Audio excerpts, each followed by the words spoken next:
Hello my dear students of Bihar, कैसे हैं आप सभी। उम्मीद करता हूं माय डियर कि आप सब लोग मस्त होंगे, व्यस्त होंगे और अपने तैयारी में जी जान से लगे होंगे। ऐसा मैं उम्मीद करके चलता हूं।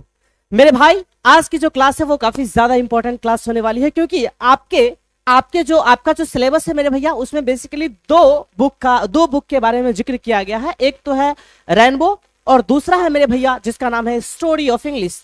तो आज जो हम लोग बात करेंगे माय डियर, वो बात करेंगे स्टोरी ऑफ इंग्लिश का सबसे पहला चैप्टर जिसका नाम है ओल्ड इंग्लिश। मतलब आज हम लोग ओल्ड इंग्लिश के बारे में जानकारी लेंगे मेरे भाई। मैं आपको बता दूं माय डियर स्टूडेंट कि आज की जो क्लास है मेरे भैया वो काफी ज्यादा इंपॉर्टेंट है। आपको एक बात की जानकारी अच्छे तरीके से हो चुकी है कि सर आप लोग ना रेनबो से रिलेटेड जितने भी क्वेश्चंस बन सकते हैं, लगभग जितने भी क्वेश्चंस बन सकते हैं, सारे के सारे क्वेश्चंस को आप लोग कर चुके होंगे, ऐसा मैं उम्मीद करके चलता हूं। माय डियर, आपको एक बात और बता दूं कि सर आप ना रेनबो से क्वेश्चन नहीं छोड़ सकते हो, ये कंफर्म है। क्वेश्चन छूटेगा आपका तो छूटेगा स्टोरी ऑफ इंग्लिश से, लेकिन मेरे भाई मैं आप लोगों के लिए आ चुका हूं एक्सप्लेनेशन के साथ साथ मैं प्रैक्टिस कराऊंगा आपको। और माय डियर एक भी मतलब सिंगल क्वेश्चंस नहीं छूटेंगे आपसे, सिंगल क्वेश्चन नहीं छूटेंगे, इस बात की मैं पूरी गारंटी देता हूं। ठीक है मेरे भाई, तो चलिए माय डियर स्टार्ट कीजिए क्लास को। एक बार अपने अपने प्यारे से ग्रुप में इस वीडियो को शेयर कर दो, अदरवाइज कोई दिक्कत नहीं है। शेयर कर दोगे वेल एंड गुड, नहीं करोगे फिर भी कोई बड़ी बात नहीं है माय डियर। ठीक है, तो चलिए माय डियर स्टार्ट करते हैं क्लास को। अपने पास उतना टाइम है नहीं, जितना टाइम है उसका हम लोग अच्छे तरीके से यूटिलाइजेशन करते हैं। तो मेरे भैया स्टार्ट किया जाए। जल्दी से एक बार कमेंट करके सब लोग बता दो, क्या स्टार्ट कर दूं, मतलब क्या स्टार्ट कर दूं, मतलब इसको स्टार्ट किया जाए। Yes sir, okay. एक बात बता दूं मेरे भाई, एक बात बता दूं, अगर आपको इस पूरे के पूरे जो चीज मैं यहां पे पढ़ाता हूं उसका पीडीएफ चाहिए तो टेलीग्राम चैनल पे जाना और वहां पे लिखना मेरे भाई रैंकर्स इंग्लिश एजुकेशन। तो सबसे पहला चैनल आपको अपना ही देखने को मिलेगा, वहां पे मैं डेली बेसिस पे आपके लिए पीडीएफ प्रोवाइड करता हूं। चलो माय डियर स्टार्ट करते हैं आज की क्लास को। काफी ज्यादा इंपॉर्टेंट क्लास होने वाली है। मैं आपको बता दूं सर कि अब की बार 95 पार, इसको मत भूलना। अब की बार 95 पार, इसको मत भूलना मेरे भाई। जो इस भरवाड़ा के अंदर या फिर इस जोन के अंदर इतने मार्क्स कोई नहीं लाया है, बस मेरी कोशिश है और उधर से आपकी कोशिश भी होनी चाहिए कि आप उसको पूरा करो और एक अपने इस जिस एरिया में हो उस एरिया में बेसिकली एक रिकॉर्ड बनाओ सर, ये सबसे बड़ी बात है। ठीक है मेरे भाई, तो चलिए आ जाओ हम लोग पढ़ना स्टार्ट करते हैं। लेकिन मेरे भैया एक बात बताता हूं आपको, ध्यान से सुनिएगा। इसको पढ़ने से पहले मैं आपको हल्का सा जानकारी दे देता हूं इस इंग्लिश के बारे में। माय डियर जरा ध्यान से देखना। अगर बात करते हैं हम लोग इंग्लिश को लेकर के मेरे भाई, तो इंग्लिश आते ही बच्चों के दिमाग में एक बात आ जाता है कि सर इंग्लिश है ना, तो लोगों के दिमाग में एक बात आता है, अच्छा इंग्लिश, ओ इंग्लिश, तो हाँ, तो इंग्लिश आते ही ना सबके दिमाग में आ जाता है सर कि ये बेसिकली इंग्लैंड से लिया गया है, ऐसा सबके दिमाग में आता है। इंग्लिश आते ही मेरे भैया सबके दिमाग में आ जाता है कि अच्छा इंग्लैंड की बात होगी। लेकिन नहीं मेरे भाई, आज मैं आपको समझाऊंगा कि रियल में इंग्लिश का जन्म कैसे हुआ और किस तरीके से इंग्लिश इस पूरे के पूरे देश में फैलना स्टार्ट हुआ। ठीक है माय डियर, जरा ध्यान से देखना। जब हम बात करते हैं इस इंग्लिश के लैंग्वेज को लेकर के माय डियर, तो इतना आपको पता है कि सर इंग्लिश अपने आप में एक लैंग्वेज है। इंग्लिश अपने आप में एक लैंग्वेज है सर, इतना आपको पता है भाई मेरे। इसको बेसिकली इंटरनेशनल लैंग्वेज बोला जाता है, लेकिन मैं आपको बता दूं इंटरनेशनल तो तब बोला गया होगा ना सर जब ये पूरे के पूरे दुनिया में फैलना शुरू हुआ होगा। लेकिन हाँ, उससे पहले मेरे भाई इसका कहीं ना कहीं इसका स्टार्टिंग तो होगा ना। अगर कोई बच्चा जन्म लेता है माय डियर, कोई बच्चा जन्म लेता है मेरे भाई, तो मैं ये कह रहा हूं कि कोई बच्चा अगर जन्म लिया तो भैया उसका कुछ ना कुछ तो स्टार्टिंग पॉइंट हुआ ना, कुछ ना कुछ तो ओरिजिन हुआ ना। एग्जैक्ट इसी तरीके से मेरे भाई, एग्जैक्ट इसी तरीके से ये जो इंग्लिश है इसका कहीं ना कहीं और कुछ ना कुछ ओरिजिन है मेरे भाई। जरा ध्यान से देखना।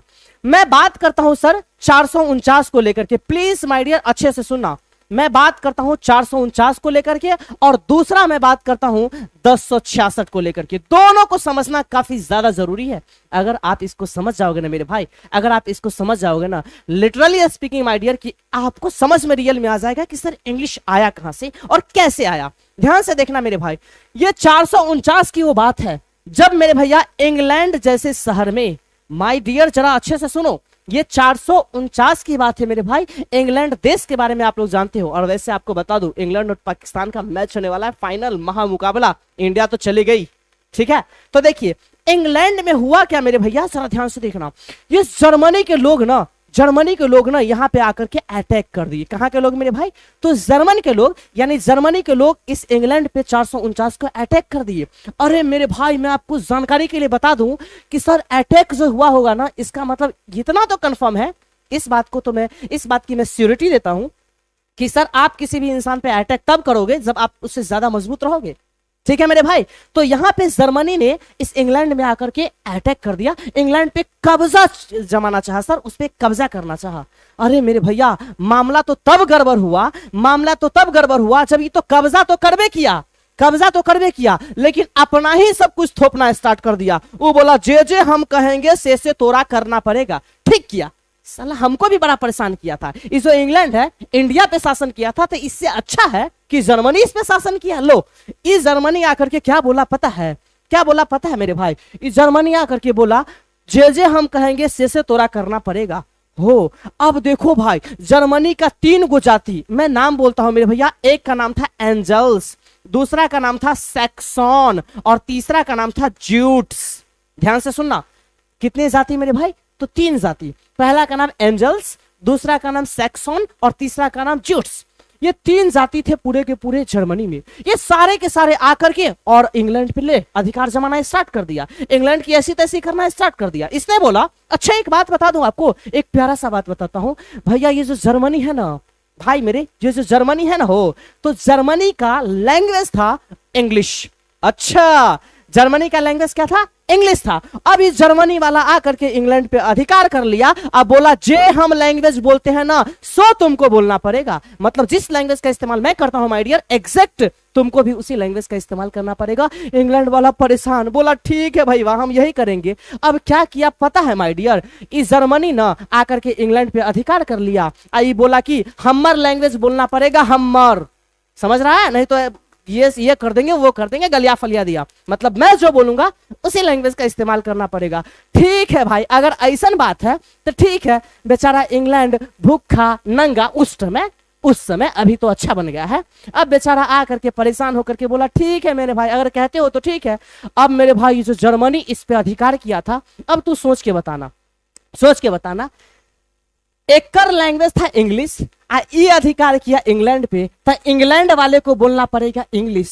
अरे बोलो हाँ, इंग्लैंड वाले को कौन सा लैंग्वेज बोलना पड़ेगा मेरे भाई, इंग्लिश। लेकिन एक बात बता दूं, इस इंग्लैंड में आने से पहले ना हो, इस जर्मनी में जो इंग्लिश बोला जा रहा था, वो इंग्लिश इतना उस इंग्लिश का व्यापक रूप नहीं पकड़ा था, इतना ज्यादा फेमस नहीं हो पा रहा था। लेकिन जैसे ही उसने इंग्लैंड पे अधिकार किया और इंग्लैंड में आकर के उस लैंग्वेज को बोला जाना स्टार्ट हुआ मेरे भाई, और वहां से फैलना स्टार्ट हुई। इसीलिए लोगों को ऐसा लगता है मेरे भाई, कि तो इंग्लैंड का ये है, इंग्लैंड से नहीं मेरे भाई, ये इंग्लैंड का नहीं है। इंग्लिश जो है ओरिजिनली मेरे भाई जर्मन का है, मतलब जर्मनी का है। जर्मन के लोगों के द्वारा बोले जाने वाला लैंग्वेज था पुराने जमाने में, लेकिन हाँ फैलना स्टार्ट हुआ इंग्लैंड से। इतना बात आपको पता हो गया होगा, ठीक है मेरे भाई। अब देखो, मामला चलिए रहा था तब बहुते दिन तक शासन कर लिया। 449 से लेकर के 1066 तक शासन कर लिया। अभी बोला अब इसको कितना हम ये करे रे भैया, कितना इसको हम तर पाए। अब ऐसा करते हैं, हट जाते हैं। ये हटना स्टार्ट हुआ, और जैसे ही जर्मनी वाला थोड़ा सा बैक हुआ माय डियर, लो इस पे और एक अटैक हो गया। अब तो भैया गड़बड़ हो गया मेरे भाई, अब तो एकदम गड़बड़ हो गया। अब यहां पे मेरे भाई फ्रांस वालों ने अधिकार कर लिया। लो, फ्रांस वाला आकर के इस पे अधिकार कर लिया 1066 में, और 1066 में मेरे भैया फ्रांस वाला अधिकार कर लिया। और मैं आपको बता दूं मेरे भाई, ये सुनो, ओल्ड इंग्लिश का जो पीरियड था मेरे भैया, वो 449 से लेकर के 1066 तक चलिए रहा था। उसी बीच में 1066 में आकर के फ्रांस वाला अपना अधिकार इस पे कर लिया। आपको एक बात बता दूं मेरे भाई, तो ध्यान से सुनो। जर्मनी का जो लोग था ना, उसको हम लोग एंजल्स, सैक्सन्स और ज्यूट्स बोलते थे। एग्जैक्ट इसी प्रकार से मेरे भाई फ्रांस के लोगों को नॉर्मन बोला जाता था। मतलब नॉर्मन्स आकर के इंग्लैंड पे 1066 में अधिकार कर लिया। अब मामला गड़बड़, अब इंग्लैंड वाला बेचारा परेशान हो गया, रे भैया उमर सीखे हुए थे इंग्लिश, और इधर आके ही पगलवा बोल रहा है कि अब इंग्लिश नहीं, अब तुम फ्रेंच बोलो। अब मैं क्या बोलूं सर, मुझे कुछ नहीं समझ में आ रहा। तो याद रखना माय डियर, आगे हम लोग चर्चा करेंगे इसी बीच के कड़ी को ना, मतलब 66 और 1150 के बीच के करीब को हम लोग स्टेट ऑफ फ्लक्स बोलते हैं, लेकिन उसके बारे में हम लोग मिडिल इंग्लिश में जिक्र करेंगे मेरे भाई। अभी के लिए इतना ही समझो। तो आपको एक बात तो पता हो गया। अच्छा सुनो सुनो मेरे भाई, अब यहाँ पे जैसे ही फ्रांस वाला इंग्लैंड पे अधिकार कर लिया ना, तो यहाँ पे एक बहुत बड़ा आंदोलन हो गया मेरे भाई, बहुत बड़ा आंदोलन, जिसको बेसिकली हेस्टिंग का नाम दिया गया। लेकिन छोड़ो, वॉर ऑफ हेस्टिंग कहा जाता था। ज्यादा दिमाग लगाने की जरूरत नहीं है, आपको सिर्फ इतना ही दिमाग लगाना है सर कि 449 से लेकर के 266 तक चला, बाकी कुछ भी करने की जरूरत नहीं है। Getting everyone? चलिए अब आते हैं हम लोग अपने टॉपिक पे, ध्यान से सुनना। यहां से आपको याद रखना है मेरे भाई कि ओरिजिनली कहाँ का, तो ओरिजिनली जो था मेरे भैया वो बेसिकली जर्मन का है। आइए आइए, सबसे पहला अब हम लोग पढ़ना स्टार्ट करते हैं मेरे भैया। एकदम बेहतरीन एक्सप्लेनेशन दूंगा आपके सामने, ठीक है माय डियर। देखिए, अगर मैं बात करता हूं इसके पीरियड को लेकर के, अगर मैं बात करता हूं माय डियर इसके पीरियड को लेकर के, तो मैं बता दूं कि sir the period of old English is from 449 to 1066। अगर मैं बात करता हूं ओल्ड इंग्लिश के पीरियड को लेकर के मेरे भैया, तो ओल्ड इंग्लिश का जो पीरियड था वो बेसिकली 449 से लेकर के 1066 तक था। कहां से कहां तक माय डियर?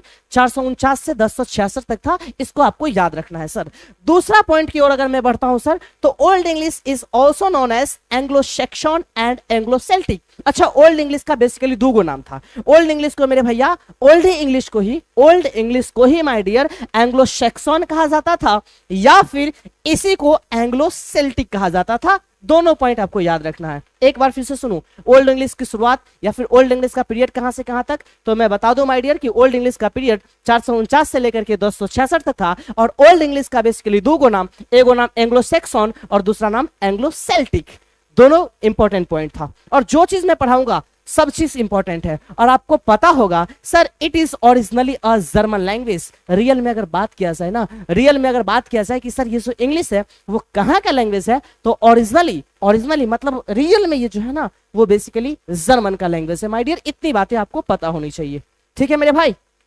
चलिए आगे बढ़िए, चलो आगे देखो मेरे भैया, आगे देखो, अच्छे से सुनना। अगर मैं बात करता हूं इसके डायलेक्ट्स को लेकर के, अब तुम बोलोगे सर जी ये डायलेक्ट्स फाइलेक्ट्स क्या है, मैं समझाता हूं माय डियर, आप पेशेंस तो रखो। सर इस डायलेक्ट्स का मतलब होता है बोली। डायलेक्ट्स का मतलब क्या होगा सर? बोली, यानी बोलने का तरीका ही अपने आप में डायलेक्ट्स कहलाता है। जैसे अगर मैं आपसे पूछूं, देखो बोलने का तरीका बदल जाएगा।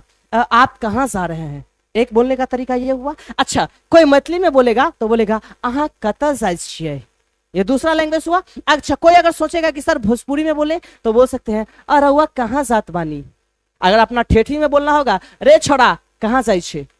तो कुल मिला के अलग अलग देखो, बोले हम वही बात हम वही बोले हैं मेरे भाई, लेकिन बस मेरे बोलने का तरीका अलग है। एग्जैक्ट इसी तरीके से मेरे भाई ओल्ड इंग्लिश में ना एग्जैक्ट ऐसा ही होता था। ओल्ड इंग्लिश में टोटल बोलने का चार तरीका था सर, चार तरीका। इस चारों के चारों तरीके को आपके दिमाग में रहना है और उस दिमाग में रखना है, और उसी को हम लोग ना मेरे भाई, उसी को हम लोग डायलेक्ट्स का नाम देते हैं। किसका नाम देंगे माय डियर? डायलेक्ट्स का नाम देते हैं। तो कुल मिला के हम कह सकते हैं, कुल मिला के हम बोल सकते हैं कि सर ओल्ड इंग्लिश का टोटल 4 डायलेक्ट्स था। सबसे पहला डायलेक्ट का नाम है माय डियर केंटिश, दूसरा का नाम है नॉर्थम्ब्रियन, तीसरा का नाम है अमेरिकन, और चौथा का नाम है माय डियर वेस्ट सेक्सन। एक बार फिर से सुनो, टोटल कितने डायलेक्ट्स, तो तुम बोलोगे 4 डायलेक्ट्स। किसका? ओल्ड इंग्लिश का total 4 dialects. First one is Kentish, second one is Northumbrian, third one is American and fourth one is West Saxon. ये चीजें आपको पता होनी चाहिए सर। आगे हम लोग बढ़ते हैं, ध्यान से देखना। और इसके बाद हम लोग क्वेश्चंस भी करेंगे, एकदम अच्छा क्वेश्चन करेंगे, प्यारा क्वेश्चन करेंगे, टेंशन लेने की जरूरत एकदम नहीं है, ठीक है मेरे भाई।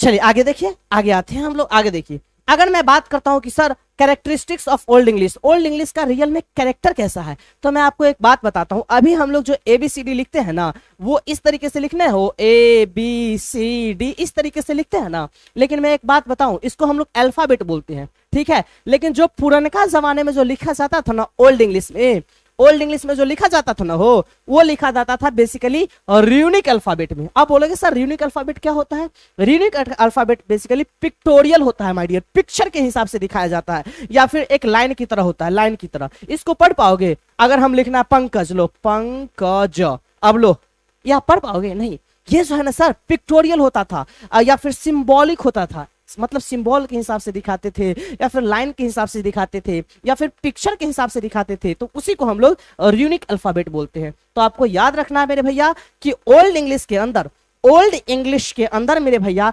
जिस अल्फाबेट का इस्तेमाल होता था वो अल्फाबेट था अपने आप में र्यूनिक अल्फाबेट। इतना चीज आपको पता होनी चाहिए सर, र्यूनिक अल्फाबेट आपके दिमाग में होनी चाहिए। ठीक है मेरे भाई, आगे आ जाइए। आगे है foreign influence on old English. अच्छा, अब देखो यहां पे इन्फ्लुएंस का मतलब होता है सर प्रभावित होना या फिर प्रभाव। तो जरा ध्यान से देखना, यहां पे इस प्रभाव का मीनिंग क्या है आपको पता है? प्रभाव का मतलब यह है कि सर ये जो ओल्ड इंग्लिश है ना, इस पे बेसिकली किस किस का प्रभाव पड़ा, किस किस का प्रभाव पड़ेगा? जिसका कोई चीज लेकर के आएंगे उसी का प्रभाव मेरे ऊपर होगा। तो ओल्ड इंग्लिश में मेरे भैया रियल अगर बोला जाए तो एक लैटिन से बहुतों सारा वर्ड को चुरा करके इस ओल्ड इंग्लिश में सटा दिया गया, और दूसरा स्कैंडिनेवियन से लेकर के इसमें बहुतों सारे वर्ड को सटा दिया गया।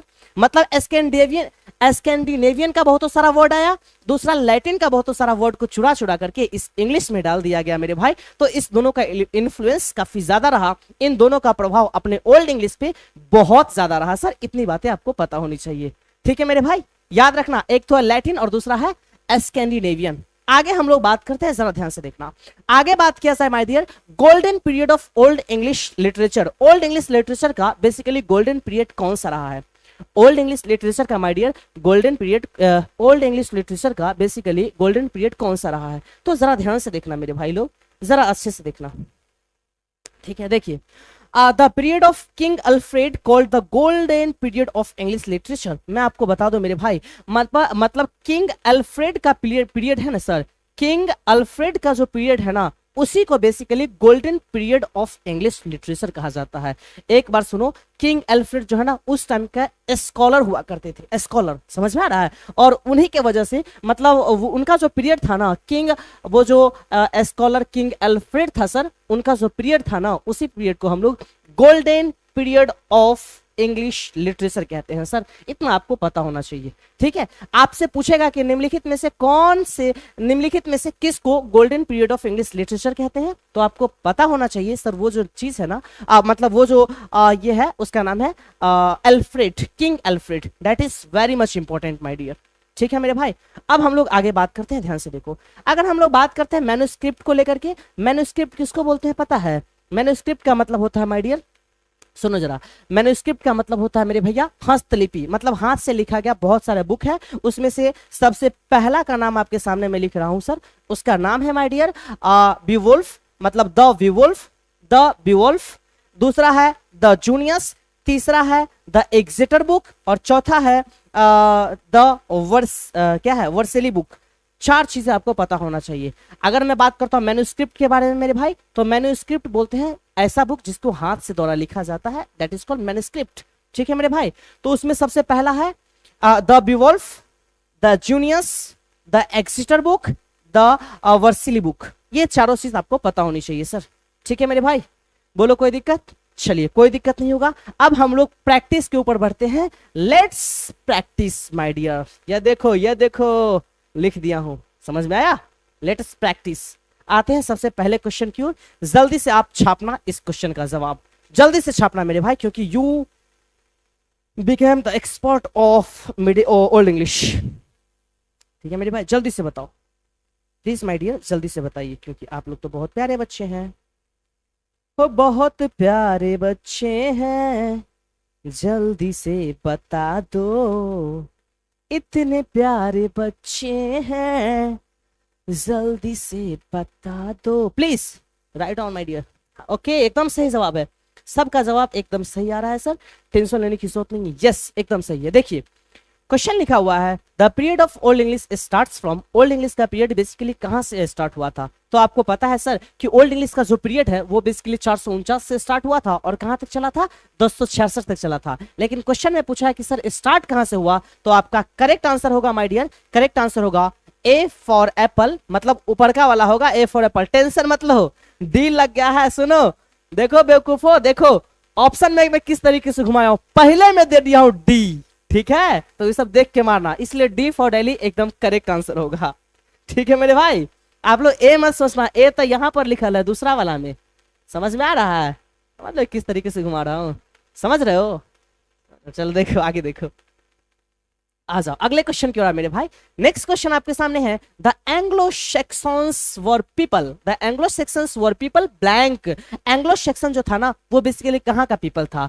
पर्शियन, जर्मन या फिर ग्रीक। तो मैं आपको बता दूं सर, एंग्लो सेक्सन किसको बोलते थे? तो मैंने बोला कि सर तीन गो प्रजाति था, तीन गो जाति था। एक का नाम था एंजल्स, दूसरा का नाम मैंने बताया था सर सेक्शंस, और तीसरा का नाम मैंने बताया था ज्यूट्स। और इस तीनों को अगर मिला दिया जाए मेरे भाई, उसी को हम लोग एंग्लो सेक्सन बोलते हैं। और ये सारा का सारा कहां से था मेरे भाई? तो ये सब के सब जर्मनी से थे। इसलिए इसका करेक्ट आंसर होगा my dear B for Bombay, that means Germany.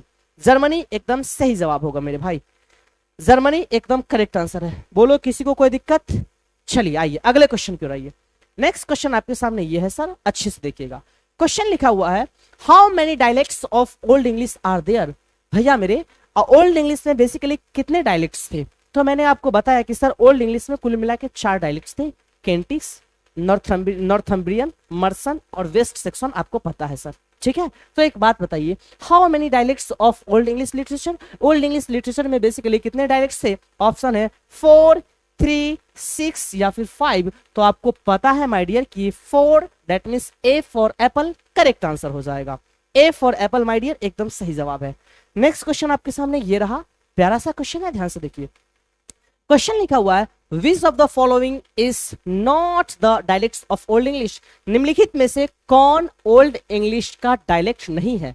निम्नलिखित में से कौन ओल्ड इंग्लिश का डायलेक्ट नहीं है? तो एक बात बताइए, आपको पता है कि सर केंटिस जो है ना, ये बेसिकली ओल्ड इंग्लिश का डायलेक्ट है। हाँ है। अच्छा, इसके बाद नॉर्थम्ब्रियन ओल्ड इंग्लिश का डायलेक्ट है। इसके बाद अमेरिकन ओल्ड इंग्लिश का डायलेक्ट है, लेकिन नॉर्दर्न ओल्ड इंग्लिश का डायलेक्ट नहीं है। और क्वेश्चन में पूछा है कौन नहीं है, इसलिए इसका करेक्ट आंसर होगा मेरे भाई B for Bombay. B for Bombay एकदम सही जवाब होगा मेरे भाई। अगले क्वेश्चन की ओर बढ़ा जाए। नेक्स्ट क्वेश्चन आपके सामने ये रहा मेरे भैया, जरा ध्यान से देखना। क्वेश्चन लिखा हुआ है unique alphabet was the main feature of. Unique alphabet basically किसका मेन फीचर था, किसकी मुख्य विशेषता थी? ऑप्शन है old English, middle English, modern English या फिर इनमें से कोई नहीं, नन ऑफ दिस। तो आपको पता है कि सर वो जो यूनिक अल्फाबेट था ना, आपको अच्छे से बताया हूं सर, ये जो यूनिक अल्फाबेट है, यूनिक अल्फाबेट था मेरे भैया, ये जो यूनिक अल्फाबेट है ना, ये बेसिकली ओल्ड इंग्लिश का मेन फीचर है सर, ओल्ड इंग्लिश का मेन फीचर है। इसलिए इसका करेक्ट आंसर होगा मेरे भाई A for apple, that means old English. A for apple that means old English is the right answer my dear. कोई दिक्कत? आइए अगले क्वेश्चन की ओर आइए। सबका जवाब आना चाहिए। बहुतों बच्चा इसमें से गायब हो जाते हो ना, क्या तुम लोगों से कुछ होगा भाई?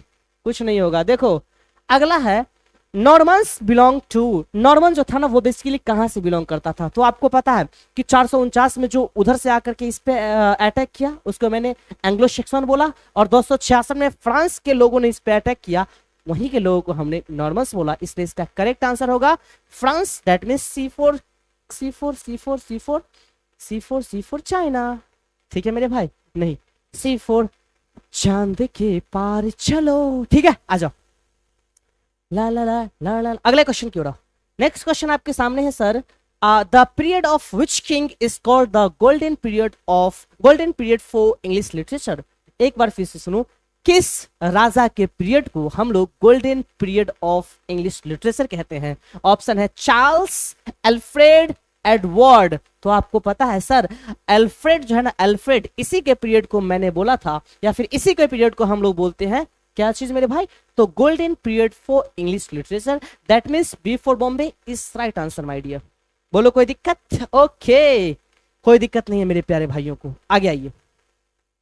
नेक्स्ट क्वेश्चन आपके सामने ये रहा माय डियर, अच्छे से देखिए। क्वेश्चन लिखा हुआ है Norman conquest took place in. अच्छा, नॉर्मन कॉन्क्वेस्ट के बारे में मैंने आपको बताया कि सर नॉर्मन के लोग जो अटैक किया था वो था आपका 1066 का, मतलब नॉर्मन कॉन्क्वेस्ट भी 1066 में ही हुआ होगा। इसलिए इसका करेक्ट आंसर होगा B for Bombay, B for सरकारी बाबू। ठीक है, आइए आगे। नेक्स्ट क्वेश्चन आपके सामने ये है, the end of English experience the gap. अच्छा, बहुत मस्त क्वेश्चन है सर, इस क्वेश्चन को समझना। क्वेश्चन लिखा हुआ है आपके सामने, the end of blank English experience the gap of almost 1 year. किस मतलब द एंड ऑफ किस इंग्लिश के लास्ट में किस इंग्लिश कौन सा इंग्लिश था जो खत्म हुआ, और उसके खत्म होने के बाद जो अगला इंग्लिश स्टार्ट हुआ उसमें बेसिकली लगभग 1 साल का गैप था। तो आपको पता है सर कि 1066 में कौन सा खत्म हुआ? आप बोलोगे सर ओल्ड इंग्लिश खत्म हुआ था, यानी ओल्ड इंग्लिश का अंत हुआ था 1066 में, इसलिए इसका करेक्ट आंसर होगा मेरे भाई A for Apple. A for Apple एकदम करेक्ट आंसर है। ठीक है, चलिए आइए अगले क्वेश्चन की ओर आइए। यस, नेक्स्ट क्वेश्चन आपके सामने ये है, English language is blank then Sanskrit. English language जो है ना वो अच्छा एक बात बताऊं आपको, इस संस्कृत को तुम लोग जो भाव नहीं देते हो ना भाई मेरे, मैं आपको बताता हूं सुनो। ये जो संस्कृत है या फिर ये जो पर्शियन है, ये सब संस्कृत हो या फिर पर्शियन लैंग्वेज है ना, ये इंग्लिश से बहुत पहले का है सर, बहुत पहले का है। मतलब इंग्लिश इसके बाद का है, इंग्लिश यंगर है, यंगेस्ट है, नया नया है। तो आपसे पूछा है English language is younger than Sanskrit and Persian, that means जवान है, नया है, इसलिए इसका करेक्ट आंसर होगा बी फॉर बॉम्बे। मतलब इंग्लिश से भी पुराना लैंग्वेज है जिसका नाम है संस्कृत या फिर पर्शियन। तब ना आप लोग देखते होंगे यार रामायण महाभारत सब में केवल और केवल इंग्लिश, सॉरी केवल और केवल संस्कृत का इस्तेमाल किया गया मैक्सिमम। समझ में आ रहा है भाई? चलिए आगे आइए। नेक्स्ट क्वेश्चन आपके सामने है, the two major influence on old English. और ओल्ड इंग्लिश जो है ना उस पे बेसिकली 2 बहुत बड़ा प्रभाव पड़ा। एक तो पड़ा था लैटिन लैंग्वेज का और दूसरा किस लैंग्वेज का? ऑप्शन है इटालियन, स्कैंडिनेवियन, स्पेनिश या फिर जर्मन।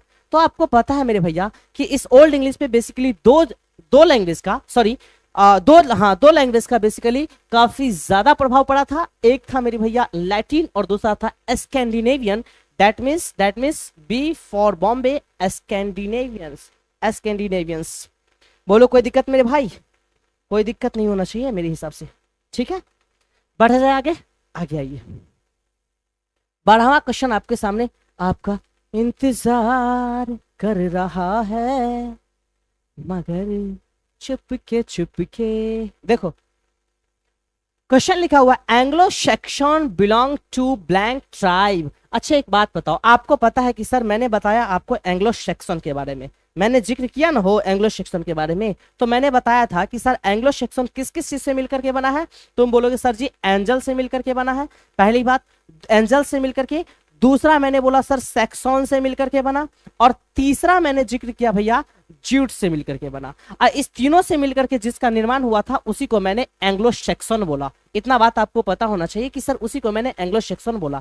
और ये सब कहां से बिलोंग करते थे मेरे भाई? तो जर्मनी से बिलोंग करते थे। इसलिए इसका करेक्ट आंसर क्या होगा my dear? C for China, that means German.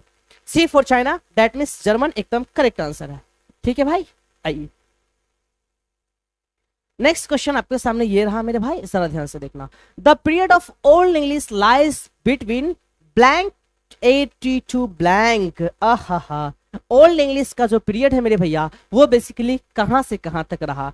500 से 1000, 549 से 1066, 449 से 1066 या फिर 349 से 899। तो आपको पता है कि सर ओल्ड इंग्लिश का जो पीरियड है ना, ओल्ड इंग्लिश का जो पीरियड है माय डियर वो बेसिकली चला था 449 से 1066। इसलिए इसका करेक्ट आंसर होगा सी फॉर चांद के पार चलो। ठीक है भाई, अगले क्वेश्चन पे आइए। नेक्स्ट क्वेश्चन आपके सामने ये है सर, जरा ध्यान से देखिए। क्वेश्चन लिखा हुआ है आपके सामने, who were called together the Anglo Saxon.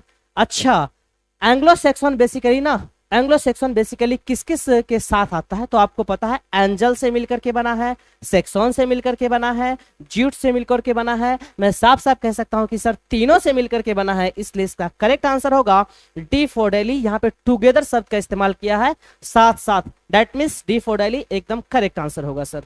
Next question आपके सामने ये रहा, एकदम प्यारा सा क्वेश्चन, जरा ध्यान से देखना। क्वेश्चन लिखा हुआ है, The history of English language is just about blank years old. The history of old English is just about blank years old. English का जो इतिहास है मेरे भैया वो लगभग कितने साल पुराना है? तो मैं आपको बता दूं मेरे भैया लगभग 1500 साल पुराना है। इसलिए इसका करेक्ट आंसर होगा ए for Apple, A for Apple. जरा इस क्वेश्चन को एक बार आप लोग गूगल पे सर्च मार लेना। ठीक है भाई, आगे आइए। 16वां क्वेश्चन आपके सामने है, English language is blank then Sanskrit and Persian. भाई मेरे इंग्लिश जो लैंग्वेज है ना वो संस्कृत और पर्शियन से बेसिकली नया है, यंगर है। इसलिए इसका करेक्ट आंसर होगा बी फॉर बाद में देख लेंगे। बी फॉर बाद में देख लेंगे, एकदम करेक्ट आंसर है सर। ठीक है भाई, ये पता नहीं था, कोई बात नहीं है, it's not a big deal. ठीक है, आइए आगे आइए। नेक्स्ट क्वेश्चन आपके सामने ये है, the text of which period are difficult to read and understand. अच्छा, जो लिखावट था ना, वो किस पीरियड का लिखावट, यानी किस पीरियड के लिखावट को समझना और पढ़ना काफी ज्यादा डिफिकल्ट था। ऑप्शन है middle English, old English, modern English या फिर नन ऑफ दिस। तो मैंने आपको बताया कि सर ओल्ड इंग्लिश में ना र्यूनिक अल्फाबेट चलता था। र्यूनिक अल्फाबेट के बारे में मैंने आपको बता दिया कि सर यहाँ पे र्यूनिक अल्फाबेट या फिर यूनिक अल्फाबेट चलते थे और इसको पढ़ना और समझना काफी ज्यादा डिफिकल्ट था। और ये जो र्यूनिक अल्फाबेट है मेरे भैया, ये बेसिकली ओल्ड इंग्लिश से बिलोंग कर रहा था, इसलिए इसका करेक्ट आंसर होगा मेरे भाई old English, that means B for Bihar. ठीक है भाई, सब बच्चे का जवाब सही आ रहा है सर। और पता है, अगर आप लोग क्वेश्चन का जवाब देते हो ना, तो आपके अंदर एक कॉन्फिडेंस बिल्ड होता है, वही होना चाहिए। कॉन्फिडेंस अगर बिल्ड नहीं होगा मेरे भाई ना, तो फिर कोई मतलब ही नहीं। आप थियरी पढ़ लियो, आपको प्रैक्टिस हुआ ही नहीं, क्या फायदा आप यार। इसके लिए practice is very very important my dear. Next question आपके सामने ये है, क्वेश्चन लिखा हुआ है, अच्छा ये 2021 का पूछा हुआ क्वेश्चन है। क्वेश्चन है मेरे भाई, the year 1066 is taken to the end of. भैया ये जो पीरियड है 1066 का, ये बेसिकली किस मतलब 1066 में बेसिकली कौन से पीरियड का खत्म हुआ था, कौन से लैंग्वेज का पीरियड खत्म हुआ था। अरे मेरे भाई, मेरे कहने का मतलब आप समझ रहे होंगे। पहला है ओल्ड इंग्लिश यहाँ पे खत्म हुआ था, मिडिल इंग्लिश हुआ था, मॉडर्न इंग्लिश हुआ था, या फिर नन ऑफ दिस, इनमें से कोई नहीं। तो आपको पता है the year 1066 is taken to be the end of old English, old English के समापन के बाद, इसलिए इसका करेक्ट आंसर होगा मेरे भाई A for apple. My dear student, sorry my dear student नहीं, मैं तो खुद स्टूडेंट हूं। आप लोग मेरे को बताओ मेरे भाई कि 18 क्वेश्चन में से आपके अभी तक कितने क्वेश्चन सही हुए हैं। मैं उम्मीद करता हूं कि 17 क्वेश्चन हर एक बच्चे का सही हुआ होगा, लेकिन फिर भी आप मेरे को बताओ कि सर 18 में से आपके कितने मार्क्स आए हैं। 18 में से मेरे भाई आपके कितने मार्क्स आए हैं, जल्दी से एक बार कॉमेंट करके बता दो प्लीज, बता दो मेरे भाई कितने क्वेश्चन सही हुए हैं।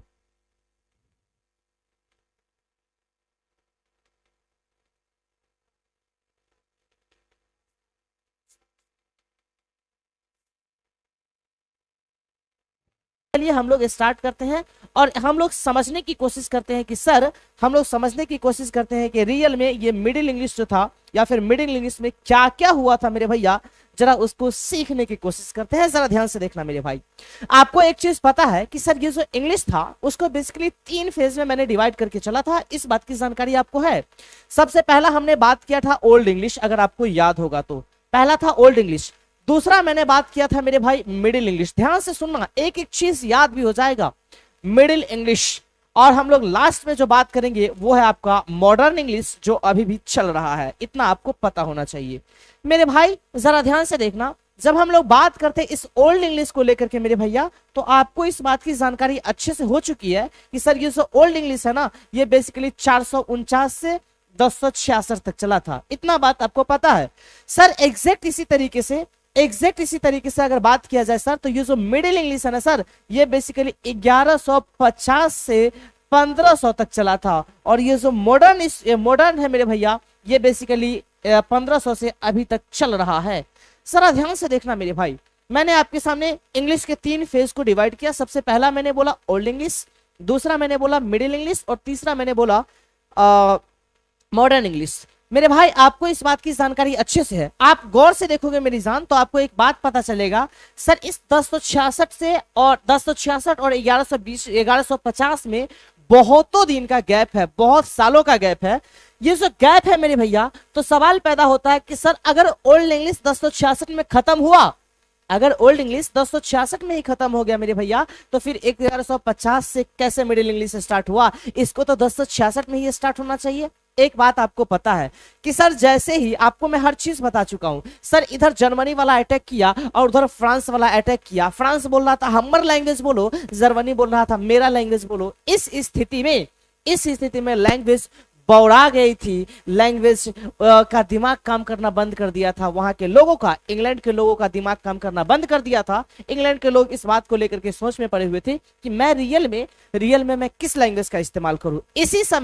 इसी समय बेसिकली, अच्छा, इस ये जो पीरियड है ना मेरे भाई, जिस समय लैंग्वेज बौरा जाती है, इसको बेसिकली स्टेट ऑफ फ्लक्स बोला जाता है। स्टेट ऑफ फ्लक्स यानी एक ऐसा समय जिसमें कोई भी लैंग्वेज बौरा जाती है। ठीक है मेरे भाई, अब जरा ध्यान से देखना। आपको एक बात पता है, जब हम बात कर रहे थे ओल्ड इंग्लिश को लेकर के, तो सर ओल्ड इंग्लिश में डायलेक्ट, ओल्ड इंग्लिश जो है ना वो डायलेक्टिकल थी। डायलेक्टिकल यानी उसको भी अलग अलग पार्ट्स में उनके अलग अलग बोलियां थी। एग्जैक्ट इसी तरीके से मेरे भाई ये सब मिडिल इंग्लिश है ये भी डायलेक्टिकल है। और ओल्ड इंग्लिश में 4 डायलेक्ट्स थे, लेकिन ये जो मिडिल इंग्लिश है माय डियर, इसमें 4 नहीं 5 डायलेक्ट्स है। ध्यान देना, आपको पता होगा इस ओल्ड इंग्लिश में किंग अल्फ्रेड का जिक्र हुआ था, लेकिन आपको बता दो मेरे भाई कि ये जो मिडिल इंग्लिश है, मिडिल इंग्लिश में जो सबसे इंपॉर्टेंट इंसान है उसका नाम है चौसर। चौसर, जिसको हम लोग जोफ्री चौसर बोलते हैं। जोफ्री चौसर, याद रखना, काफी इंपॉर्टेंट इंसान है। इस इंसान का जिक्र ना जाने आपके मिडिल इंग्लिश में कितनी बार किया गया है मेरे भाई, और बहुत ज्यादा इंपॉर्टेंट रोल प्ले करता है ये इंसान। बहुत मस्त इंसान है मेरे भैया। सर आप ध्यान से देखिए, अब हम लोग क्लास को स्टार्ट करते हैं। आपको मजा आ जाएगा सुन करके, आप एक बार सुनो तो सही। देखो मेरे भाई, जरा ध्यान से देखना, आपको हर एक चीज में समझाते हुए चलूंगा, अच्छे से आप देखो मेरे भैया। देखिए लिखा हुआ है, अगर मैं इसके पीरियड को लेकर के जिक्र करूं मेरे भाई कि ये जो पीरियड है इसका वो बेसिकली कब से लेकर के कब तक चला, तो आपको काफी अच्छी तरीके से पता है कि सर जी ये जो मॉडर्न इंग्लिश है, सर जी ये जो मिडिल इंग्लिश है ना, इसका जो पीरियड है वो बेसिकली 1150 से लेकर के 1500 ईस्वी तक रहा। याद रखना मेरे भाई, जब हम बात करते हैं ओल्ड इंग्लिश को लेकर के तो 449 से लेकर 1066 तक, लेकिन मेरे भैया जब मिडिल इंग्लिश की बात आती है तो 1150 से लेकर के 1500 ईस्वी तक इसका पीरियड रहा है। अगर मैं बात करता हूं कि सर इस दोनों के बीच में कुछ ना कुछ गैप रहा है, आप जरा सोच के बताओ। 1066 में खत्म हुआ, 1066 में खत्म हो गया ओल्ड इंग्लिश, तो यहां से 1066 में ही मिडिल इंग्लिश की शुरुआत होनी चाहिए थी, लेकिन ऐसा हुआ नहीं। और हुआ क्या पता है, हुआ ये कि मिडिल इंग्लिश की शुरुआत 1150 से हुई, यानी इसके बीच में जो गैप रहा मेरे भैया, उस केस में जो लैंग्वेज है वो बेसिकली स्टेट ऑफ फ्लक्स की अवस्था में था। तो हमने लिखा है, नोट करके, between the period of 1066 to 1150 English was in the state of flux. मतलब 1066 से लेकर के 1150 के बीच में जो इंग्लिश था वो बेसिकली स्टेट ऑफ फ्लक्स की अवस्था में था। इंग्लिश जो था वो बौरा गया था, गायब हो गया था, मतलब उसका दिमाग नहीं काम कर रहा था। बात समझ में आई मेरे भाई? आगे आइए, आगे जरा ध्यान से देखना। अगर मैं बात करता हूं नॉर्मन कॉन्क्वेस्ट को लेकर के, तो आपको पता है कि सर नॉर्मन कॉन्क्वेस्ट जो है ना वो कब हुआ था, क्यों हुआ था, ये सब चीज आपको पता है, मैं बता चुका हूं ओल्ड इंग्लिश में। लेकिन देखिए मेरे भाई, इट टुक प्लेस इन 1066, ये बेसिकली 1066 में हुआ। नॉर्मन कॉन्क्वेस्ट मतलब फ्रांस का अधिकार, और फ्रांस जो है इंग्लैंड पे अधिकार कब किया, तो आपको पता है 1066 में किया था। तो नॉर्मन कॉन्क्वेस्ट भी 1066 में हुआ था। As a result French become the official language of England.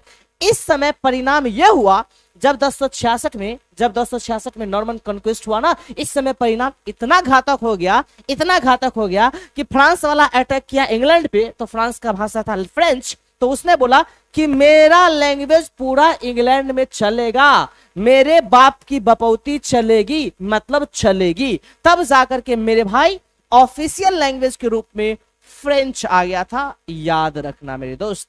ठीक है, आगे हम लोग बात करते हैं, जरा ध्यान से देखिए। अगला अगर बात किया जाए, इसमें बेसिकली पूरे के पूरे मिडिल इंग्लिश में दो सिग्निफिकेंट इवेंट हुए थे सर। पूरे के पूरे मिडिल इंग्लिश में 2 महत्वपूर्ण घटना हुई थी। 2 महत्वपूर्ण घटना क्या क्या हुई थी, जरा ध्यान से देखना। सबसे पहला घटना यह हुई थी कि सर इसी मिडिल इंग्लिश में बेसिकली प्रिंटिंग टेक्नोलॉजी को इंट्रोडक्शन किया गया था। प्रिंटिंग टेक्नोलॉजी जो है मेरे भाई, पेंटिंग टेक्नोलॉजी का आविष्कार किया गया था इसी मिडिल इंग्लिश में। दूसरा अगर बात किया जाए, पेंटिंग टेक्नोलॉजी का मतलब हुआ मेरे भाई छापखाना। जैसे कोई भी चीज नहीं निकालते हो, हम लोग नहीं जाते हैं बोलते हैं कि प्रिंट कर दो, ये मशीन प्रिंटिंग मशीन, यानी प्रिंटिंग टेक्नोलॉजी का जो आविष्कार है मेरे भैया वो बेसिकली मिडिल इंग्लिश में हुआ था। दूसरी बात कि द ग्रेट वोवेल शिफ्ट भी इसी मॉडर्न मिडिल इंग्लिश में हुआ था। एक बार फिर से सुनना, एक बार फिर से सुनो मेरे भाई, मैंने बोला कि सर इसमें दो सिग्निफिकेंट इवेंट हुए। सबसे पहला ये हुआ कि सर इसमें प्रिंटिंग टेक्नोलॉजी आया। दूसरी बात कि ग्रेट वोवेल शिफ्ट हुआ। अब बात आती है कि सर ग्रेट वोवेल क्या है। आप अगर पढ़ोगे मेरे भैया तो देखो, जैसे मैंने बोला कच, ये शॉर्ट वोवेल है, लेकिन मैंने बोला नाइश, ये लॉन्ग वोवेल है। जैसे मैंने बोला सच, ये बेसिकली शॉर्ट वोवेल है, लेकिन मैंने बोला फाइन, ये लॉन्ग वोवेल है। तो लॉन्ग वोवेल जो है ना मेरे भाई, इसी को हम लोग ग्रेट वोवेल बोलते हैं। और ग्रेट वोवेल में है, ग्रेट वोवेल जो है मेरे भैया वो इसी मिडिल इंग्लिश में आया था। आगे आ जाओ, आगे हम बात करते हैं इसके डायलेक्ट्स को लेकर के। तो आपको मैंने बताया कि सर इसके ओवरऑल 5 डायलेक्ट्स है। आपको अच्छे तरीके से पता है, जब हम लोग ओल्ड इंग्लिश पढ़ रहे थे उसमें बेसिकली 4 डायलेक्ट्स थी, आपको याद होगा सर। लेकिन जब हम बात करते हैं मिडिल इंग्लिश के डायलेक्ट्स को लेकर के, तो इसमें 5 डायलेक्ट्स है। कौन कौन, जरा ध्यान से देखो। सबसे पहला लिखा हुआ है नॉर्दर्न, दूसरा है साउदर्न, तीसरा है ईस्ट मिडलैंड, चौथा है मेरे भैया वेस्ट मिडलैंड, और 5वां है केंटिस। याद रखना मेरे भाई, इसमें टोटल 5 डायलेक्ट्स है। सबसे पहला, अच्छे से सुनो सर, बहुत इंपॉर्टेंट क्वेश्चन है, यहां से क्वेश्चंस आते हैं, याद रखना। यहां से क्वेश्चन पूछे जाएंगे नहीं, पूछे जाएंगे, ठीक है मेरे भाई।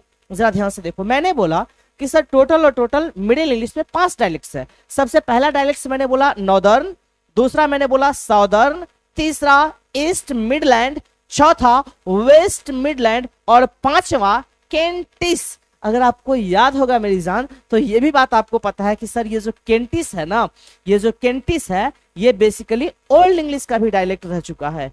ओल्ड इंग्लिश का भी डायलेक्ट रह चुका है केंटिस। इतनी चीजें आपको पता होना चाहिए, याद रखना। पहला नॉर्दर्न, दूसरा साउदर्न, तीसरा ईस्ट मिडलैंड, चौथा वेस्ट मिडलैंड, और 5वां Kentish. There are 5 dialects in Middle English.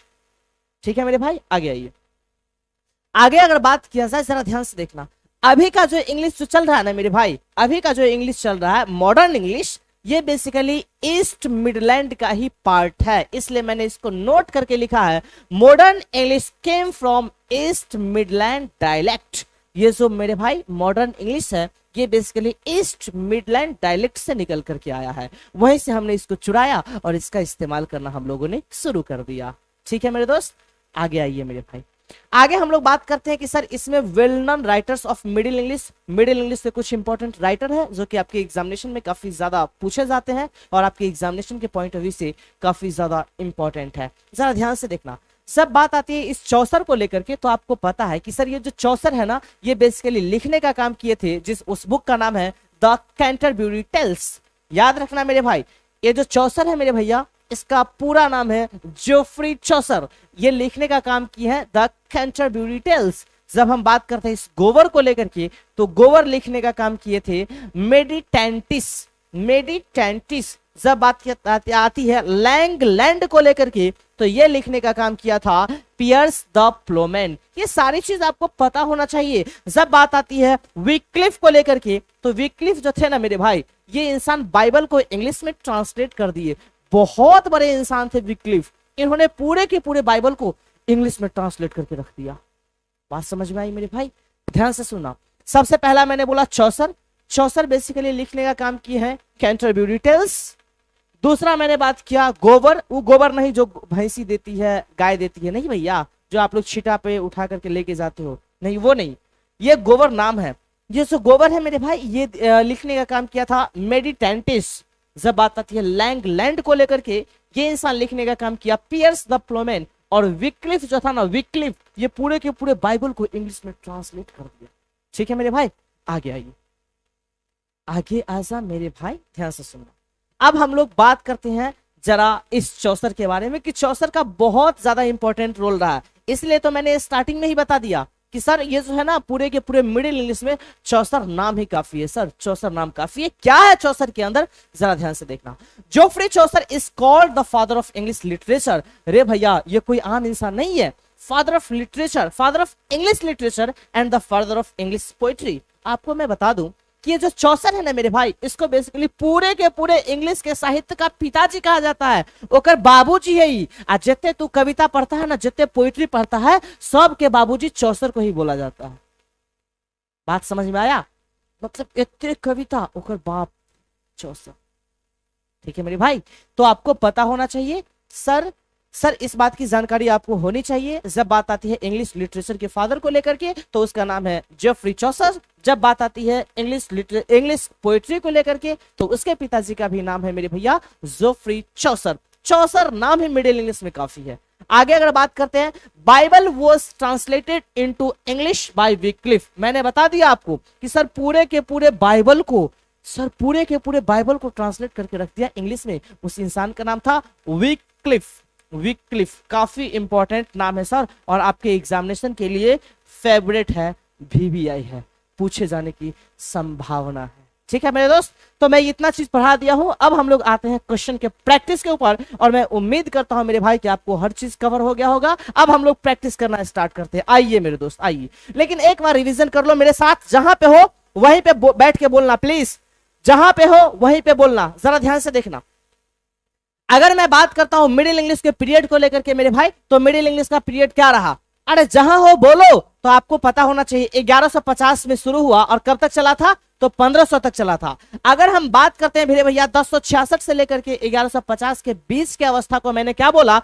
जल्दी से बोलो मेरे भाई, मैंने क्या बोला? आपका जवाब होगा सर, उसको मैंने बोला द स्टेट ऑफ फ्लक्स। अगर हम लोग आगे बात करते हैं, तो आपको पता है कि नॉर्मन कॉन्क्वेस्ट कब हुआ था? अरे भैया वही नॉर्मन कॉन्क्वेस्ट, जब इंग्लैंड पे बेसिकली इस फ्रांस ने अधिकार जमा लिया, वो 1066 का समय था। 1066 का समय था मेरे भाई, आपको पता है। तो जरा ध्यान से देखना। अच्छा, जैसे ही नॉर्मन कॉन्क्वेस्ट हुआ था, उस समय पूरे के पूरे इंग्लिश का ऑफिशियल लैंग्वेज कौन बना था? तो आप बोलोगे सर फ्रांस अधिकार किया था इसलिए फ्रेंच बना था। दो मेजर चेंजेस हुए थे। सबसे पहला हुआ था कि सर यहाँ पे प्रिंटिंग टेक्नोलॉजी का आविष्कार हुआ था। दूसरा, ग्रेट वोवेल शिफ्ट किया था।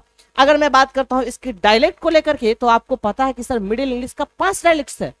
मिडिल इंग्लिश का 5 डायलेक्ट्स। सबसे पहला नॉर्दर्न, दूसरा सदर्न, तीसरा ईस्ट मिडलैंड, चौथा वेस्ट मिडलैंड, और पांचवा कैंटिस। और आपको पता है कि जब हम बात करते हैं ईस्ट मिडलैंड को लेकर के, तो यही से मेरा मॉडर्न इंग्लिश जो अभी हम लोग बोल रहे हैं ना इंग्लिश, वो इंग्लिश बेसिकली ईस्ट मिडलैंड का ही एक छोटा सा पार्ट रहा है, एक छोटा सा हिस्सा रहा है। आइए, जब हम बात करते हैं मेरे भैया इसके राइटर को लेकर के, तो आपको पता है जब चौसर की बात आती है, तो आपके दिमाग में जैसे ही चौसर आया, इसका मतलब मिडिल इंग्लिश घूमना स्टार्ट। अरे मेरे भाई आपको पता है जब बात आती है कैंटरबरी टेल्स को लेकर के, उसको लिखने का काम किया था चौसर। भैया पूरे के पूरे इंग्लिश लिटरेचर का फादर चौसर। अरे मेरे भाई इंग्लिश लिटरेचर छोड़ो, पूरे के पूरे इंग्लिश पोएट्री का भी पिताजी चौसर को कहा जाता है। गोवर जो लिखने का काम किया था मेडिटेंटिस। भैया लैंगलैंड जो था ना, ये लिखने का काम किया था पियर्स द प्लोमैन। और विक्लिफ ऐसा इंसान जो पूरे के पूरे बाइबल को मेरे भैया इंग्लिश में ट्रांसलेट करके रख दिया। ठीक है, अब आते हैं हम लोग क्वेश्चन करते हैं मेरे भाई, आपको मजा आएगा। सबसे पहला क्वेश्चन आपके सामने ये रहा माय डियर, जल्दी से इस क्वेश्चन का जवाब देना शुरू कर देना। जल्दी से इस क्वेश्चन का जवाब देना शुरू कर देना मेरे भाई प्लीज। आपके सामने सबसे पहला क्वेश्चन है। क्वेश्चन लिखा हुआ है the period of middle English starts from. Middle English की शुरुआत या फिर मिडिल इंग्लिश की पीरियड की शुरुआत कब हुई थी? ऑप्शन है आपके सामने मेरे भाई 1056, 1066, 1150 या फिर 1166। आप जल्दी से बताओ मेरे भाई कि मिडिल इंग्लिश की शुरुआत कब हुई थी। तो आपको पता है कि मिडिल इंग्लिश की जो शुरुआत है बेसिकली वो हुआ था 1150 में, इसलिए इसका करेक्ट आंसर हो जाएगा सी फॉर चूना मत लगाना। सी फॉर चूना मत लगाना एकदम करेक्ट आंसर होगा, क्योंकि जैसे मैं बोलूंगा चांद के पार चलो तो आप लोग खो जाओगे, वो मैं चाहता नहीं। ठीक है, आगे आइए। अगला क्वेश्चन आपके सामने ये रहा माय डियर, जरा ध्यान से देखना। क्वेश्चन लिखा हुआ है the year AD 1066 is taken to be the end of the blank period. 1066 जो है मेरे भाई वो किस पीरियड के खत्म होने के बाद आया? आपको पता है 1066 जो है ना वो बेसिकली किस पीरियड के लास्ट में है? तो आपको पता है कि सर 1066 में बेसिकली ओल्ड इंग्लिश का लास्ट हुआ था।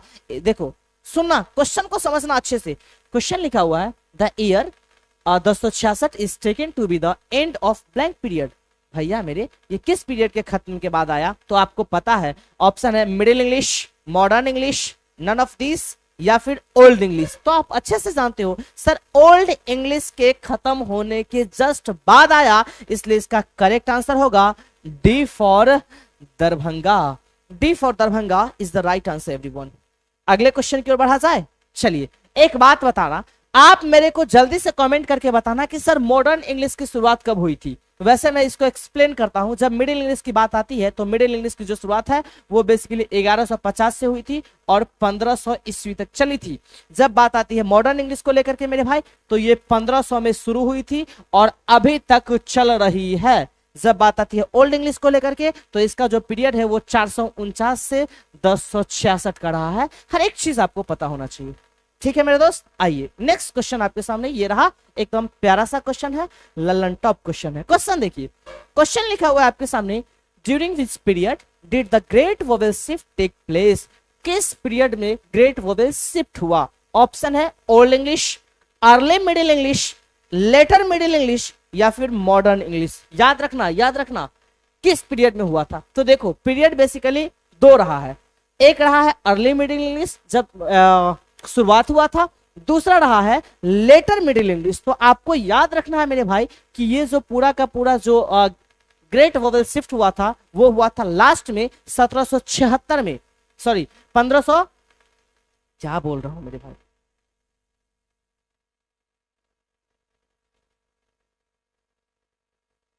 1076 था क्या? रुक जाओ एक मिनट, आप बताना, जरा सोच के बताना, रुक जाओ रुक जाओ रुक जाओ रुक जाओ एक मिनट ध्यान दो। जब हम बात करते हैं ना मेरे भाई इस पूरे के पूरे इसको लेकर के, ग्रेट वोवेल शिफ्ट को लेकर के, तो ये जो है ना वो बेसिकली लास्ट में हुआ था, इसलिए इसका करेक्ट आंसर होगा सी फॉर चांद के पार चलो। याद रखना लेटर मिडिल इंग्लिश आपको याद होना चाहिए, कुछ मत याद रखना, केवल लेटर मिडिल इंग्लिश याद रखना। स्टार्टिंग में नहीं हुआ था, लास्ट में जाकर के हुआ, लेटर मतलब बाद में, इसलिए इसका करेक्ट आंसर होगा सी फॉर चांद के पार चलो। थोड़ा सा नया क्वेश्चन था जो कि मैं बताया नहीं था, ठीक है। आइए अगले क्वेश्चन की ओर। नेक्स्ट क्वेश्चन आपके सामने ये रहा, which of the following is a short vowel. निम्नलिखित में से शॉर्ट वोवेल कौन है? ऑप्शन है आइस, कट, फ्राई, ड्राइव। निम्नलिखित में से कौन शॉर्ट वोवेल है? जल्दी से बताना मेरे भाई। आपको पता है शॉर्ट वोवेल कहने का मतलब जो जल्दी से बोल लेंगे, कच, सच, ये सब शॉर्ट वोवेल है, इसलिए इसका करेक्ट आंसर होगा मेरे भाई B for Bihari babu. B for Bihari babu एकदम सही जवाब है। Yes, B for Bihari babu is the right answer everyone. बताओ इसमें कोई डाउट है? भाई ये जो है कट तुरंत बोल दिया ना, तो इसको हम लोग बोलेंगे शॉर्ट वोवेल। जैसे मैंने बोला फाइन, ये शॉर्ट वोवेल नहीं है, ये लॉन्ग वोवेल है। जैसे मैंने बोला नाइश, ये लॉन्ग वोवेल है, लेकिन मैंने बोला शट, कट, ये सारा का सारा अपने आप में शॉर्ट वोवेल है मेरे भाई, इसलिए B for Bombay correct answer होगा। अगला क्वेश्चन आपके सामने ये है, Piers the Plowman is written by. Piers the Plowman basically किसके द्वारा लिखा गया है? आपके सामने ऑप्शन है स्पेंसर, लैंगलैंड, मिल्टन। इसी तीन में से आपको जवाब देना है, एक कहीं गायब हो गया है, जल्दी से बताइए my dear. Piers the Plowman is written by, जल्दी से बताओ पियर्स द प्लोमेन किसके द्वारा लिखा गया है? आपका जवाब अभी तक आ जाना चाहिए। इतना देर लगेगा, इतना देर लगेगा तो कैसे चलेगा बताइए, कैसे चलेगा? अरे मेरे भाई इतना टाइम लगाओगे? ओहो, पियर्स द प्लोमेन किसके द्वारा लिखा गया है? बोलो। कमेंट बड़ा लेट पहुंच रहा है रे भाई। Langland is the right answer everyone. देखिए तो आपका जो सही जवाब होगा मेरे भाई वो हो जाएगा सी फॉर चांद के पार चलो, that means Langland. Piers the Plowman Langland के द्वारा लिखा गया है मेरे भाई, इसलिए इसका करेक्ट आंसर होगा ये सी वाला। ए गायब है तो बी सी डी है, तो आराम से सी मार करके हम लोग काम चला लेंगे, ठीक है मेरे भाई। चलिए आगे आइए। अगला क्वेश्चन आपके सामने ये रहा, क्वेश्चन लिखा हुआ है मेरे दोस्त, क्वेश्चन है who of the following is not the writer of middle English. निम्नलिखित में से कौन मिडिल इंग्लिश का राइटर नहीं है? निम्नलिखित में से कौन मिडिल इंग्लिश का राइटर नहीं है? तो मैंने आपको बताया कि चौसर मिडिल इंग्लिश का है, गोवर मिडिल इंग्लिश का है, लैंगलैंड मिडिल इंग्लिश का है। एक ऑप्शन आपके सामने बचा बी फॉर बिहारी बाबू, जो कि मिडिल इंग्लिश का नहीं है, जीबी 100, इसलिए इसका करेक्ट आंसर होगा मेरे भाई बी फॉर बिहारी बाबू। याद रखना चौसर लिखने का काम किया था कंट्रीब्यूटिटेल्स, द कंट्रीब्यूटिटेल्स, याद रखना द कंट्रीब्यूटिटेल्स। ठीक है मेरे भाई। जब बात आती है गोबर को लेकर के मेडिटेंटिस, मेडिटेंटिस, और जब बात आती है मेरे भैया लैंगलैंड को लेकर के तो Piers the Plowman, Piers the Plowman. ये चीज आपको पता होना चाहिए सर, हर एक चीज आपके एग्जामिनेशन के लिए इंपॉर्टेंट है, कई बार पूछा गया है सर, इसलिए मैं बता रहा हूं। ठीक है, बढ़ा जाए आगे, ये सब चीज मैं पढ़ा दिया हूं। ठीक है मेरे भाई, आगे आ जाओ। अगला क्वेश्चन आपके सामने ये रहा, which of the following is not the dialect of middle English. निम्नलिखित में से कौन सा मिडिल इंग्लिश का डायलेक्ट नहीं है? निम्नलिखित में से कौन सा मिडिल इंग्लिश का डायलेक्ट नहीं है? ऑप्शन है केंटिस, नॉर्दर्न, साउदर्न या फिर अमेरिकन। भैया मेरिशियन नहीं, अमेरिकन ही होता है, याद रखना। वैसे मैं बता दूं आपको कि सर ये जो केंटिस है ये बेसिकली मिडिल इंग्लिश का डायलेक्ट है, नॉर्दर्न जो है ये भी मिडिल इंग्लिश का डायलेक्ट है, साउदर्न जो है ये भी मिडिल इंग्लिश का डायलेक्ट है। एकमात्र ऑप्शन आपके सामने बचा डी फॉर दरभंगा, ये बेसिकली मिडिल इंग्लिश का डायलेक्ट नहीं है, इसलिए इसका करेक्ट आंसर होगा अमेरिकन।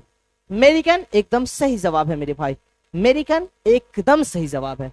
ठीक है, बोलो कोई दिक्कत? यस पुष्पा, बात समझ में आ रही है ना? सबको समझ में आ रही है? आइए आगे। अगला क्वेश्चन आपके सामने ये रहा, क्वेश्चन लिखा हुआ है how many dialects of middle English are there. मतलब बेसिकली अगर मैं मिडिल इंग्लिश की बात करूं तो इसमें कितने डायलेक्ट्स है? तो आपको पता है कि सर मिडिल इंग्लिश में ऑप्शन दिया गया है 2, 3, 4 एंड 5, और आप अच्छे तरीके से जानते हो कि सर जब बात आती है ओल्ड इंग्लिश को लेकर के तो इसमें 4 डायलेक्ट है, लेकिन जैसे ही बात आती है मिडिल इंग्लिश को लेकर के मेरे भाई तो इसमें 5 डायलेक्ट है, इसलिए इसका करेक्ट आंसर होगा D for Delhi. D for Delhi एकदम सही जवाब होगा मेरे भाई, D for Delhi is the right answer. ठीक है, बढ़ा जाए आगे। चलिए अगला क्वेश्चन आपके सामने ये रहा, जब तक आप क्वेश्चन देखो अच्छे से देखो। William Langland is also known writer blank English literature. अच्छा, आपके सामने ऑप्शन बड़ा जबरदस्त है मेरे भाई, इसको जरा सॉल्व करना, ऑप्शन के हिसाब से खेलना। ठीक है,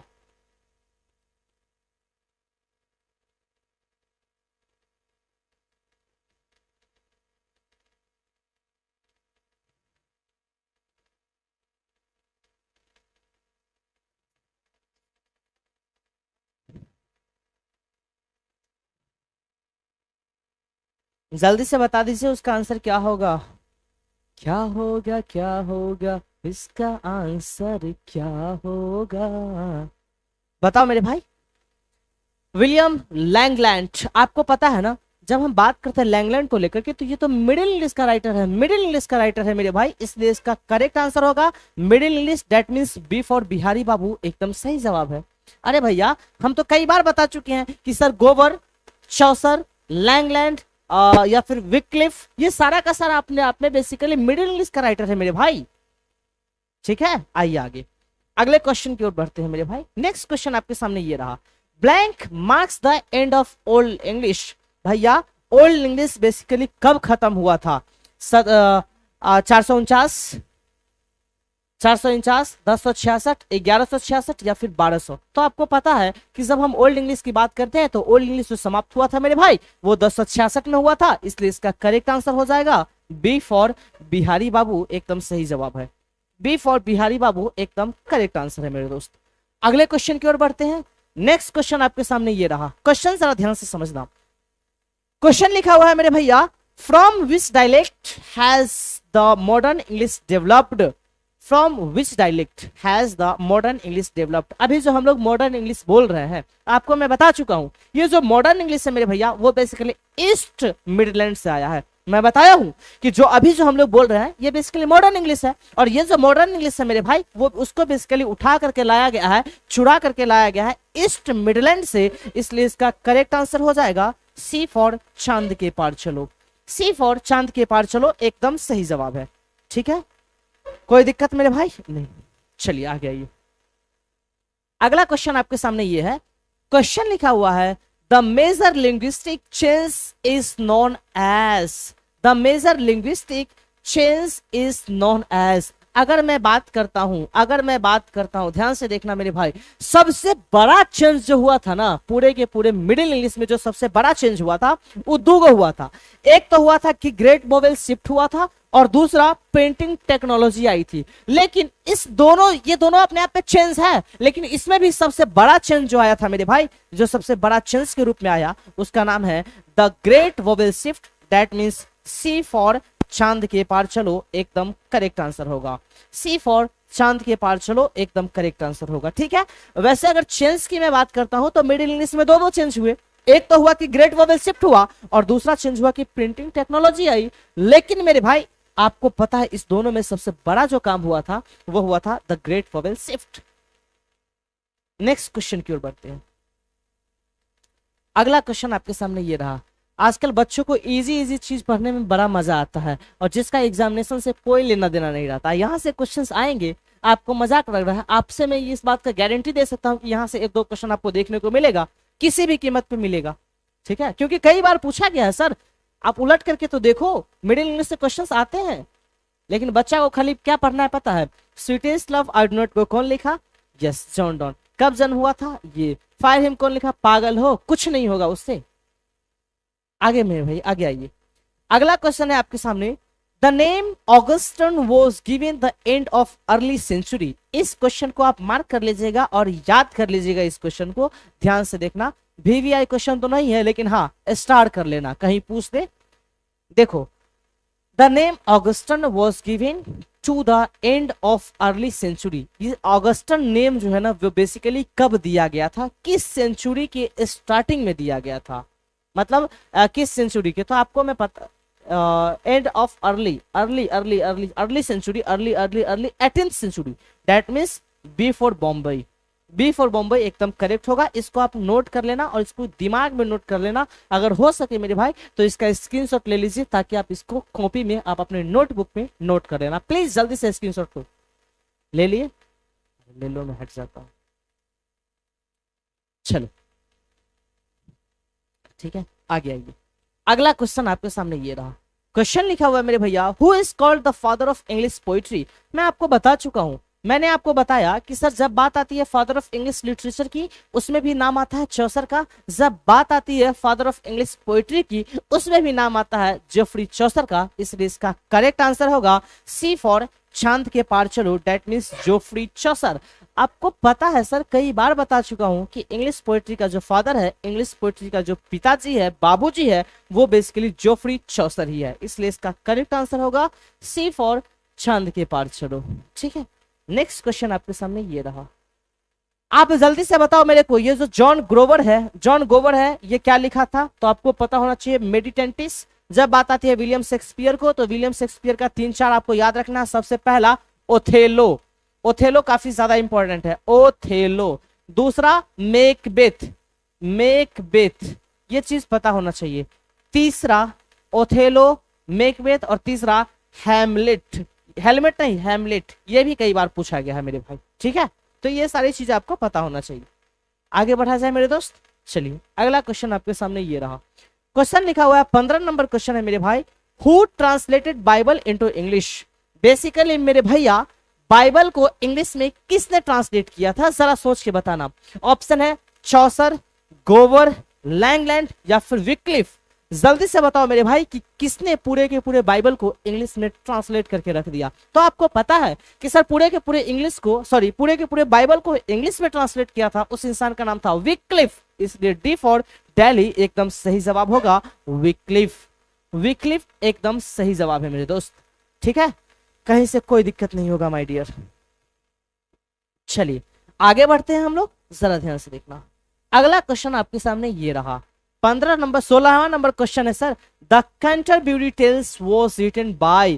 कैंटरबरी टेल्स बेसिकली किसके द्वारा लिखा गया था? ऑप्शन है आपके सामने लैंगलैंड, शेक्सपियर, मिल्टन या फिर चौसर। आप जल्दी से मेरे को बताना कि सर ये जो कैंटरबरी टेल्स है ये बेसिकली किसके द्वारा लिखा गया है। वैसे आपको एक बात बताऊं, ये जो कैंटरबरी टेल्स है ना मेरे भाई, ये बेसिकली लिखा गया है जेफरी चौसर के द्वारा। इसलिए इसका करेक्ट आंसर होगा D for Delhi, D for Delhi एकदम सही जवाब है मेरे दोस्त। ठीक है, मैं आपको बता देता हूं एक बार फिर से, जब बात आती है लैंगलैंड को लेकर के तो ये जो लिखने का काम किए थे वो था Piers the Plowman, Piers the Plowman.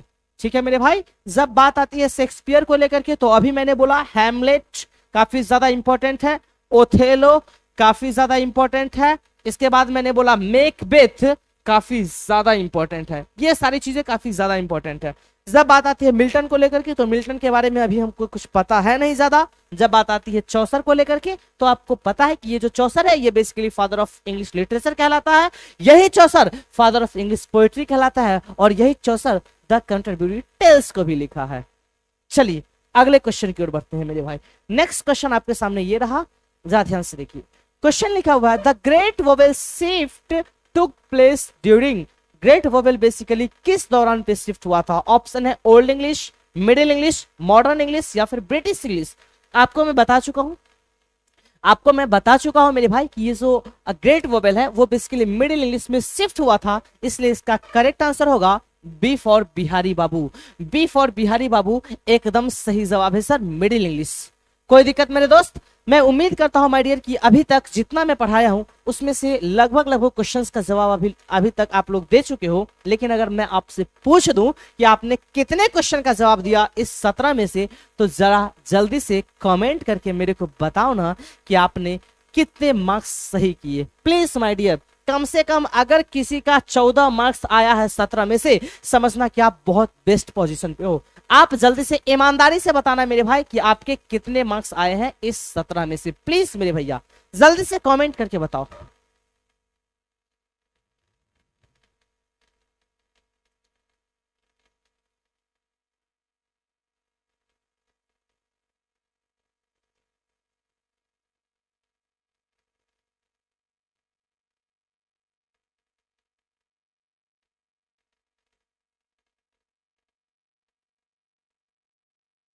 प्रीति 15 सही हुआ है, अर्चना 16 सही हुआ है, ओके ओके। इसके बाद पुष्पा का भी 15 सही है, ठीक है, बहुत अच्छा जवाब है। बाबा बिहारी करण 17, ओके, सॉरी सॉरी सॉरी 13, ठीक है, बहुत अच्छा है मेरे भाई। अंबिका 14, गुड। और बताओ, तो मेरे भाई समझना, जितना क्वेश्चन मैं कराया हूं ना, मैं आपसे इस बात की प्रॉमिस भी कर सकता हूं और मैं इस बात की मैं श्योरिटी दे सकता हूं आपको कि सर इस 17 क्वेश्चन में से एक भी क्वेश्चन बाहर नहीं आएगा मिडिल इंग्लिश से, क्योंकि मैंने बहुत डीप एनालिसिस किया। ठीक है मेरे भाई, तो आज की सभा को हम लोग यहीं पे समाप्त करेंगे माय डियर। मिलेंगे हम लोग फिर कल के क्लास में पूरे एनर्जी के साथ, पूरे डेडिकेशन के साथ।